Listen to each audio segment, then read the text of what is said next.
Nĩ kũrũmĩrĩra makaya kuma kũrĩ arwaru thibitari-ini wa Kajiado thutha wa ndeto kũhithũka atĩ arigitani arĩa makoretwo thibitari-ini ũyũ marahũthĩra njĩra cia werere nĩguo kwĩguna o kĩũmbe, kũrĩa maratũma muingi ũkagũre ndawa kliniki-inĩ ciao nja wa thibitari ũcio, kũrĩa marerĩkana marakorwo makĩiya ndawa icio kuma kũrĩ thibitari-ini cia muingi.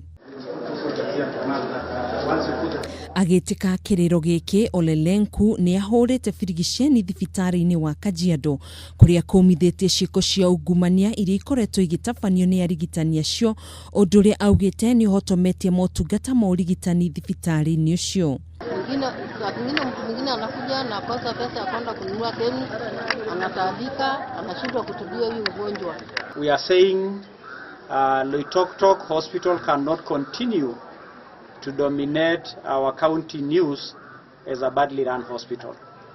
This hospital, like our other hospital, are a critical cog in our provision of medical services to the people of this county, and specifically this sub-county. Rĩu Lenku nĩ athanĩte clinic iria ciothe cigwatĩirwo nĩ arigitani acio ihingo kaimana na muingi kũrio ndũgetĩkĩre kũgũra ndawa cia urigitani kuo. Wale wana kliniki zao na kemi zao na wanafanya hapa watafutwa kazi wasipofunga hizo kliniki zao na kuja kuhudumia wananchi hapa, kwa sababu ile safari yetu ya kusema huduma ya hospitali gharama inaendelea kupungua. Oho, Lenku niokiriire gikundi kĩrĩa kĩhahamite mugunda wa Oloitokitok, akiuga gĩko gĩkĩ nĩ kĩhingĩrĩirie mihang'o ya kwandandũra thukuru wa mathomo urigitani mwena ũcio.